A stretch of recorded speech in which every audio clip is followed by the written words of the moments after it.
মোহনপুর বিধানসভার ১ নং সিমনা, ২ নং মোহনপুর এবং ৩ নং বামুটিয়া বিধানসভার সবকটি ভোটগ্রহণ কেন্দ্রে সঠিক সময়ে ভোটগ্রহণ পর্ব শুরু করা সম্ভব হয়নি।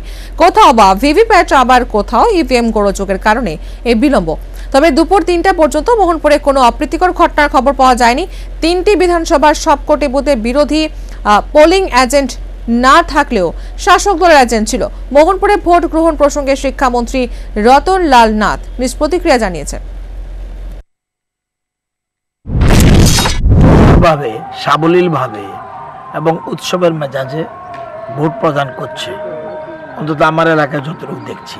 প্লাস বিভিন্ন কেন্দ্রে প্রচার করতে গিয়ে দেখেছি মানুষের মধ্যে একটা ব্যাপক উৎসাহ কাজ করছে।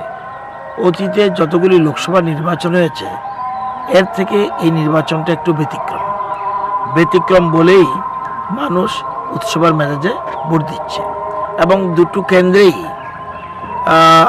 যারা প্রার্থী, বিশেষ করে এই কেন্দ্রে 13 জন প্রার্থী, আমার ধারণা 13 জন প্রার্থীরই জামানত জব্দ হওয়ার সম্ভাবনা রয়েছে।